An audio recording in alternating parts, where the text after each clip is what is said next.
One. Hello and welcome to the Board of Health meeting of November 16th, 2020. Please note that this meeting is being recorded and will be available shortly hereafter for scheduled and on-demand viewing on any smartphone or tablet device. If anyone else is recording the meeting, please notify the chairman. Pursuant to Governor Baker's March 12th, 2020 order suspending certain provisions of the open meeting law, General Law, Chapter 30A, Section 18, and the Governor's March 15th, 2020 order imposing strict limitations on the number of people that may gather in one place, this meeting of the Chatham Board of Health is being conducted via remote participation. No in-person attendance of members of the public will be permitted, but every effort will be made to ensure that the public can adequately access the proceedings as provided for in the order. A reminder that persons who would like to listen to this meeting while in progress may do so by calling the phone number posted and on the screen. The number that you can call is 1-508-945-4410. And the conference ID is 394-359-273#. Now I will turn the meeting over to our chairman, John Beckley. Thank you, Judy. First thing I'd like to do today is do a roll call to establish which Board of Health members are present. Dr. Hanson, are you on the call? Present. Dr. Ward, are you on the call? Yes, I am. Great. Ron Broman, are you on the call? Yes, I am. Ed Sheehan? Yes. And I'm on the call. So we've got 5 Board of Health members on the call. Very good. Tonight we have just one agenda item for discussion, and then our COVID-19 update with Dr. Duncanson. So let's start with the first agenda item, which is a discussion of the McGrath property at 32 Mill Hill Road. Judy or Bob, one of you like to introduce, give a summary of the meeting we had? Sure, I can start. Bob and John and I and some staff members, including the fire department, community development, and the town council, town manager met last week to discuss about the property located at 32 Mill Hill Road, owned by John McGrath. Some of our board members may remember we have had several hearings with Mr. McGrath a year or two ago, trying to get him to clean up the property. The board subsequently turned it over to the selectmen, under the feeling that it's a illegal junkyard, and that it may be easier to get at him to clean it up through the junkyard town bylaw. Since then, nothing has changed, and the fire department and the police department as well have been trying unsuccessfully to get some action taken out there. So we met with town council, and we are going to go after Mr. McGrath again with a series of order letters, and that may result in some town court action against him to try and get him to clean up. If he doesn't, possibly the town would try do the cleanup and lien his property. So we are going to send a new order to clean up under the nuisance regulation, General Law, Chapter 111, which basically saying that it's a public health nuisance, and we'll give him 21 days. The fire department has also sent a letter saying that it's a fire hazard, and I believe community development is also going to be sending a letter because there are some zoning issues there as well. So we just wanted to give you an update that this is going on, and we will be sending out letters and probably having more discussions and hearings about this in the future. Bob, I don't know if you want to add anything to that? No, I think that was a good summary, Judy. So if the board has any questions, I'm sure some of you remember this. I don't know if, Noble, you weren't on the board at that time, but we'd be happy to answer your questions.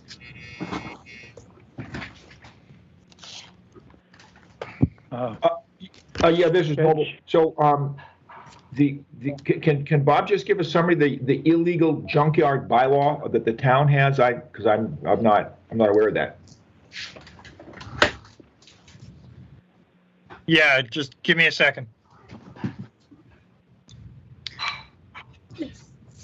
This is, just as far as I I guess- know, there is a Judy- bylaw that you have to register a junkyard with the town. It has to be permitted. I think Bob will read the bylaw information to you. Do we have, this is John Beckley, do we have any licensed junkyards in Chatham at present? I believe the Clark Auto Shop down on Route 28 is a licensed junkyard. It's been in town for Right. many, many years. And I Right. believe they are licensed and have been, asked to clean up and scale back over the years a few times and have complied. Yeah, Noble? Yeah.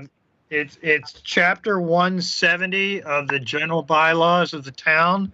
And it's entitled Junk Dealers, and it basically says that a license is required. So any person who proposes to carry on in the town the business of a junk dealer, such as collecting and buying or selling of junk or old metals, shall first obtain a license thereof from the Board of Selectmen or any appropriate licensing authorities of the town. And so that's why when this was before the board several years ago, after several meetings and some frustration at the end of the process, the Board of Health recommended to the Board of, made a recommendation to the Board of Selectmen that they, address the situation because Mr. McGrath did not have a junk dealer's license. In our conversation a week or so ago with town council and all, as Judy said, we had made that recommendation that the Board of Selectmen pursue Mr. McGrath under the junk dealer bylaw. But town council said, well, yes, we could do that. But the only real remedy there is that he obtain a license. There's not necessarily anything in chapter 170 because there's only two very small sections. One is the part that says you're required to have a license, and then there's a section about what fee has to be established. But there's nothing that, says that you have to clean the property up, it has to be fenced or whatever. In Clark's Auto case that Judy mentioned, they are a long-standing junkyard here in town. There were some concerns expressed a number of years ago by neighbors in the area regarding it. So the Board of Selectmen, because they had licensed that facility, they held a hearing on it. Mr. Clark was brought in, and they imposed some conditions on his license. Requiring that he kind of clean it up along the road, put up a fence, only have a certain number of junked vehicles in the front yard, if you will. And that was all because he already had the license and they could impose those conditions. In Mr. McGrath's case, he doesn't have any license, so really the first remedy would be he would get one. Obviously, I'm not sure that he would be able to get a license given the conditions. So at the very least, in order to get a license, the property would have to be cleaned up. And that's what, it kind of got us back to square one, if you will. So that, is now resulting in letters from the Board of Health under the nuisance regulation. The fire department has cited him under some regulations regarding flammables and material that could burn and whatnot. So that, we had that discussion and decided that was the appropriate tack to take. And then, as Judy indicated, if he does not respond affirmatively the town could seek either a court order or could propose to clean up the property and then lien the property to recover the cost. Obviously, the difficulty there is, finding the money for the town to pay for it up front, if you will. You may be aware there was a similar case in Mashpee this year to clean up a long-standing area where garbage and whatnot had been dumped, a little bit different than this one, if you will. But ultimately, the town ended up spending about $100 and some odd thousand cleaning it up. They did put a lien on the property, but ultimately it was paid off in relatively short order by a mortgage holder on the property, so that there'd be clean title, if you will. So similar but slightly different set of circumstances. Bob, this is Noble. So is there somebody, does somebody go out there and actually inspect the property and declare that it is a junkyard or an illegal junkyard? Has that already happened? There's been multiple inspections of the property. I have in my file, I have things that go all the way back to the mid-90s regarding complaints and inspections by health department staff at various points in time. And then, Judy's been out there, the fire department's been out there, and it is easily visible from the public roadway. So you don't necessarily even have to go on the property. And also there is some material that we believe is actually in the road layout. So it's in public property, if you will. So yeah, it's a pretty obvious set of circumstances, and we have photos that have been taken over the years and whatnot. So we have quite a bit of documentation. Right. We've been out there a couple of times, and one of the difficulties that we've run into and the board discussed before, we don't see obvious signs of rodent infestation or decomposing trash and things like that. It's more construction debris, metal debris, wood debris, those kinds of things. We have no indication that there's an environmental hazard per se. We're not aware of any leaking materials. There may be, you just can't see it. Because there's so much stuff. And there is also, parts of the property are within 100 feet of a wetland. So, there's a number of different ways that, we can try to address this. Okay, yeah, that sounds good. I'm familiar with the property because it's on the way to Nickerson's. Yes.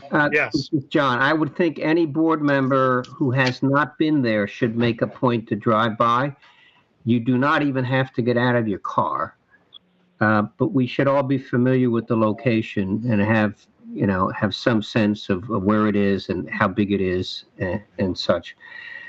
Bob, I've got a question for you. Is this a zoning violation, the fact that he has this debris and he is ostensibly working as a junkyard? Is this a zone? Isn't his property zoned residential? I believe it is. That's one of the directions the community development department was going to review. Okay. They were going to review their files. They were going to see exactly, what's going on out there and whether or not there is a zoning violation. And then, if there is, they're also going to issue a letter as well. So that's what I say. We're trying to attack this from all directions to see if finally we can get it addressed. Okay, thank you.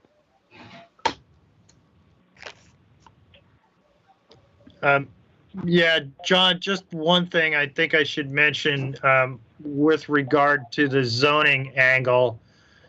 As members of the board may be aware, there are some other properties in town that are not as bad, but, also have materials stored in their yard and whatnot. So, there's always some concern that, once you start opening Pandora's box, it can open up fairly widely. Okay, That's just something, that we've talked about that, and the fact that if we go after one property owner for this kind of situation, there may be other properties that the town will then have to deal with. right. Bob, this is Noble again, just quick.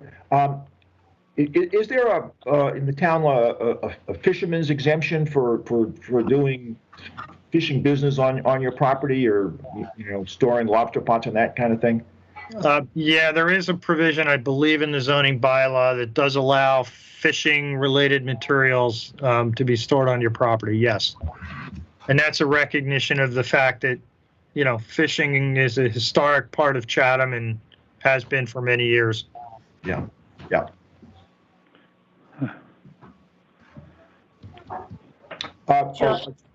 One last question.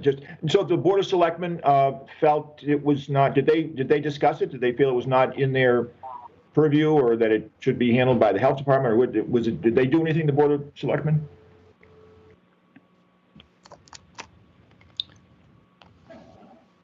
I'm not aware that the board took any action.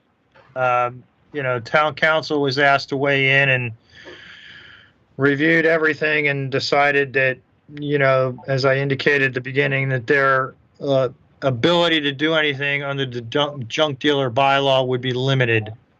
And that, the Board of Health, because you have very broad authority as to what a nuisance is and what action is needed to remedy it, felt that, that kind of action would be better to at least, start that process again and see where we can get this time, along with the fire department, along with potentially the community development department, that the junk dealer bylaw just, for want of a better term, didn't have a lot of teeth to it.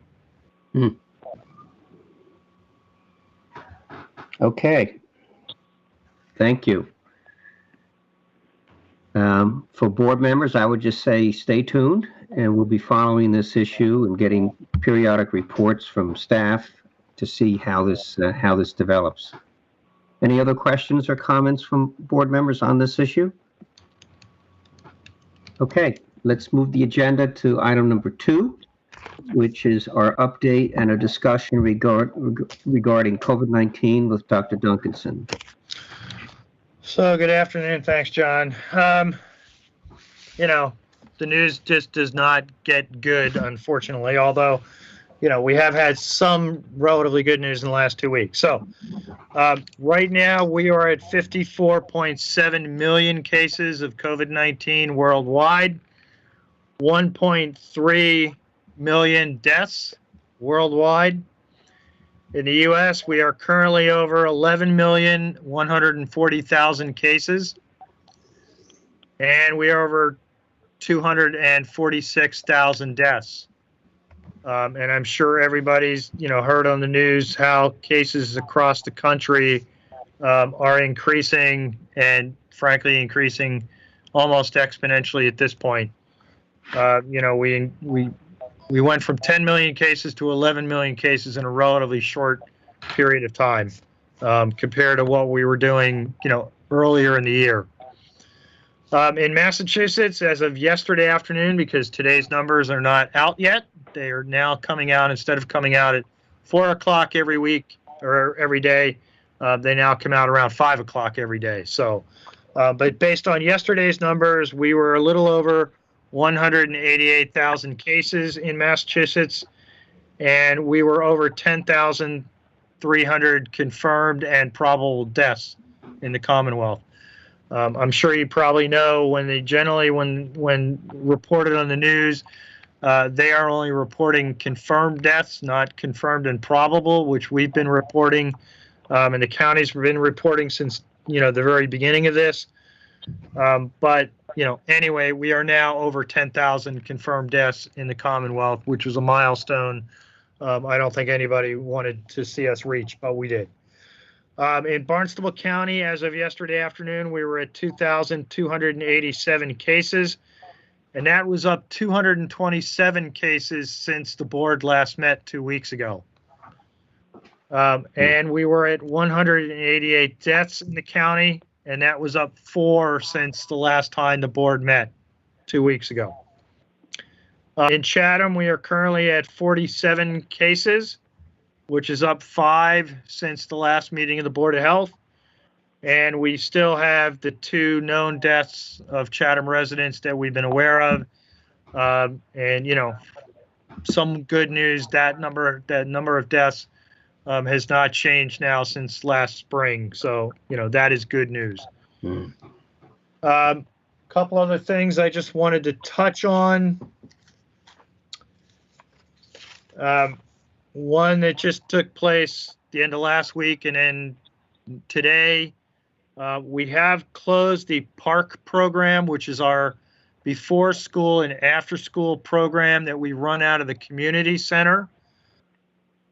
Because at the end of last week, we were made aware of a potential exposure to COVID-19. And unfortunately today, one of the town staff who works in the community center came back positive. So we had shut the program down for last Friday and today out of an abundance of caution last week. And then today, I've recommended that the park program be closed for the next 2 weeks. So basically from now through, and they would reopen on Monday, November 30th. As well as the fact we are sending all the community center and park staff home. Hopefully they are already home for 2 weeks of quarantine because they were identified as close contacts to the positive staffer. In reviewing the positive individuals' interaction with the students and the attendees, if you will, at the park program, we made the determination that none of the students met the criteria for close contact. So at this point, we are not recommending that any of the students quarantine at home. We have been in contact with Monomoy Community Services as well as the Monomoy school system because Monomoy Community Services also runs an after-school program. And the schools, just because some of the students or some of the attendees at the after-school program also have brothers and sisters that attend the school. So we reached out to them as well to make sure they're aware of what is going on. So at this point, we hope we have it under control and it doesn't get any bigger. It's just unfortunate because the park program was really doing a fantastic job. As you know, we only have the community center open for the park program. We don't have it open for any other members of the public.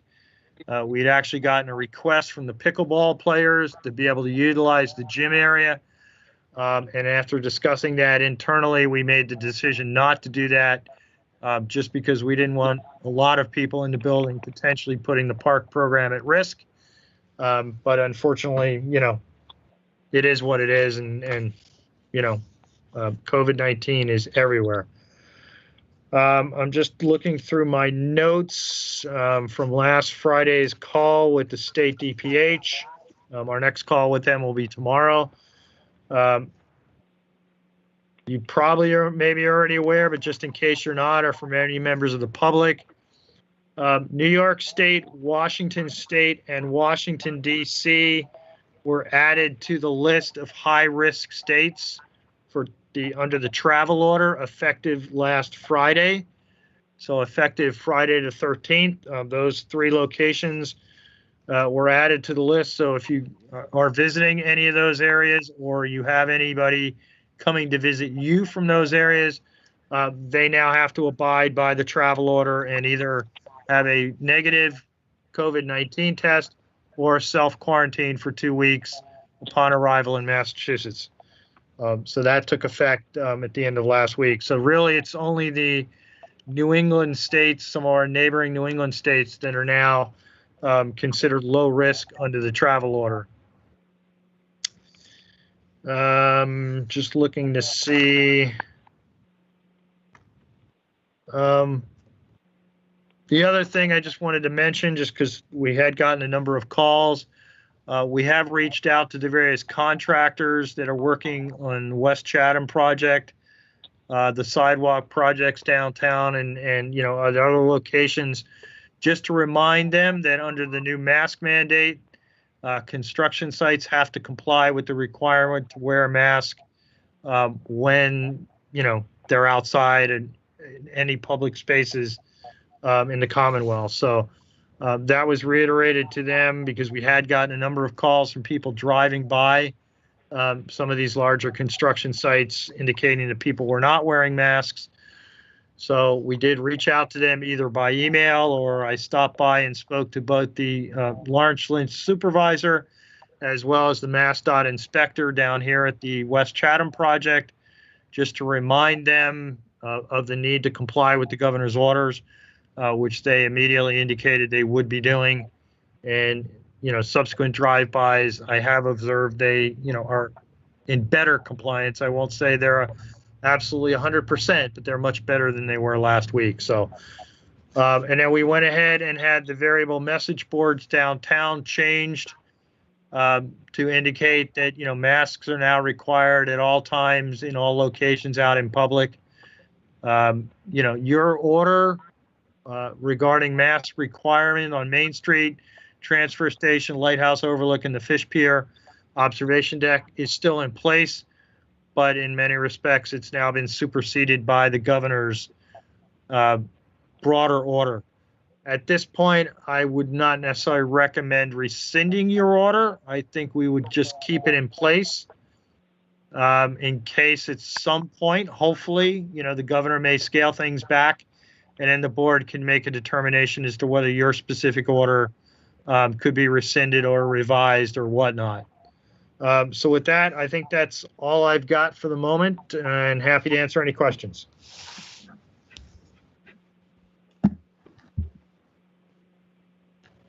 This is Noble, Bob. How many active cases do you think are in Chatham now? I think at this point we probably have 4 or 5 active cases. The one case, that arose out at the community center, that one has not yet shown up in the state system. And then I think we had 3 or 4 other active cases last week. That They sounds about right. Yeah, they, as you can imagine, it changes almost on, I shouldn't say almost on a daily basis. It pretty much changes on a daily basis, as people either get tested and come up positive, or they finish up with their quarantine or their self-isolation. So the numbers are pretty well constantly changing in terms of active cases that we're monitoring. Good. This is Noble again, just one last thing. And Bob, can you go over the new definition of a close contact? Because I think people are aware of the old definition, but it's changed now. Yeah, the new definition of a close contact is within 6 feet of an individual for a total of 15 minutes or more over a 24-hour period. It used to be that, it was within 6 feet for 15 minutes or more. That is now a cumulative 15 minutes over a 24-hour period. So, if you were within 6 feet of somebody 5 times for 5 minutes each, you would now be counted as a close contact. Mm-hmm. Where, before you may not have been, if those 5-minute periods were spread out over the course of a day or, overnight or something. But now it's that 15 minutes within a 24-hour period. Right. It might make a difference to how a restaurant does its, close contact among other employees if they get a positive case, because it would make a difference to them. Yes, absolutely. That's a very good point, Noble. Bob? Yeah. Ron Broman. Are there any restaurants closed down at this point in Chatham? Not that I'm aware of, Judy. I don't think we have anybody at the moment. Not that I know of. The last case we had in the restaurant was the Squire about 2 weeks ago. Yeah, I remember that. Okay, good news. Thank you. And Judy, John Beckley, they followed the Board of Health order in that regard, true? Yes. Yes. Good. Any more questions for Dr. Duncanson or comments from board members? John, Yes. I just wanted to bring up, I was contacted by one of the chairman of the Bikeways Committee, and I think I copied you, John, on his email. Yes. He would like to have some signage posted on the bike trail, saying, mask signage, saying that masks should be worn in accordance with the governor's new regulation, new order. So I don't think it's something we have to officially vote on, but I thought that the board would be supportive of that, and that Bob and I could provide them with some signage to put up at certain points in town. I guess this is something that the different bike pathways have been doing across the state as well. So I just wanted to get the board's opinion and Bob's opinion on that as well. This is John Beckley. I'm perfectly fine with it. And I've been walking that path too. And I have to agree that the majority of users are not wearing any mask. Okay, Judy and I will work together. We'll get something made up and, have it distributed and posted along the bike path. And I can also see if we have any of the electronic message boards available right now that we could, relocate. I know we had 3 in use, one at the Rotary, one at Lighthouse, and one at the transfer station. So we may have one available if we're not using it for some other construction project that, could be put along the bike path or maybe at the parking lot by 137, because I know that's a very popular spot for people to start using the bike path.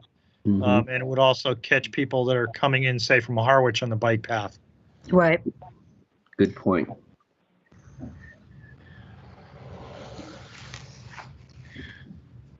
Well, if that's it, John, you do have a question. I think someone from the member of the public has their hand up.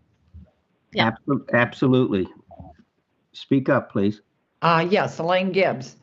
It used to be that you could go to the State Board of Health website on COVID, and they would list all the hospitals in the state, and they would tell how many patients were hospitalized and how many were in ICU. And that was a really good indicator of, the various parts of the state that were showing increases. And as the numbers dropped, the hospitalizations dropped. I can't find that report anymore. I don't know why it's not available to the public.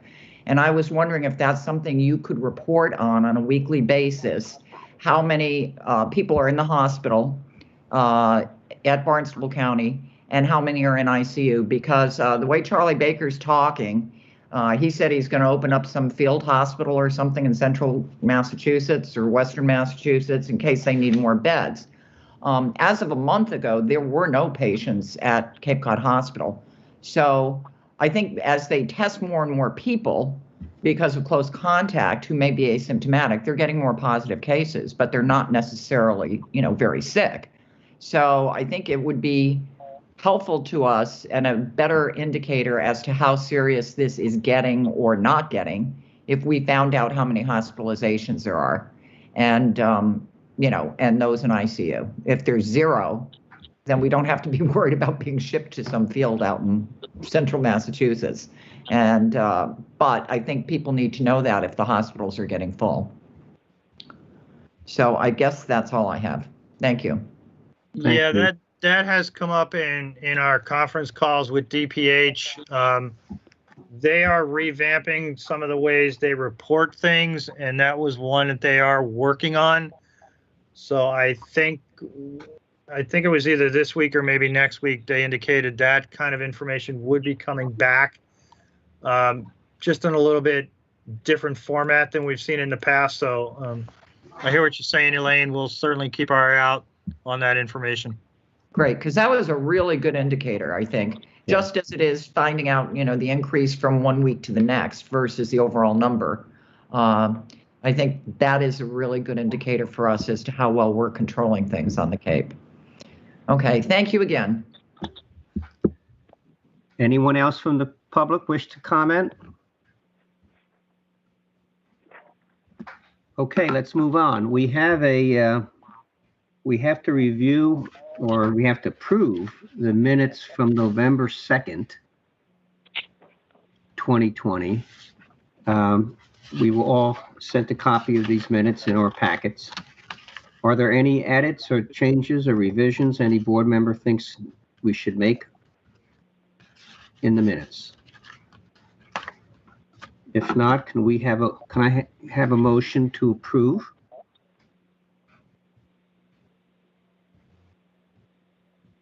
So moved. Ron Broman. We have a motion to approve, and can we get a second? Ed Sheehan. Ed Sheen, Approve. second. Okay, when I call your name, please indicate how you vote on the motion to approve the minutes. Dr. Hanson, Approve? Dr. Ward. I was absent. Okay, good point. Ron Broman, Approve. Ed Sheehan, Approve. and I approve. So the minutes for November 2nd have been approved. Are there any other final issues or concerns or anybody on the board wishes to make before we adjourn? Okay, can I get a motion to adjourn? So moved. We got a motion to adjourn from Dr. Ward. We get a second? Noble, second? Ron Broman. Noble, second, okay. When I call your name, please indicate how you vote on the motion to adjourn. Dr. Hanson, Approve? Dr. Ward, In favor? Ron Broman, Approve. Ed Sheehan, Approve. and I approve. So the meeting is adjourned. Thank you, everyone, for your participation, and thank you for staff for such good reporting. Good night, everyone.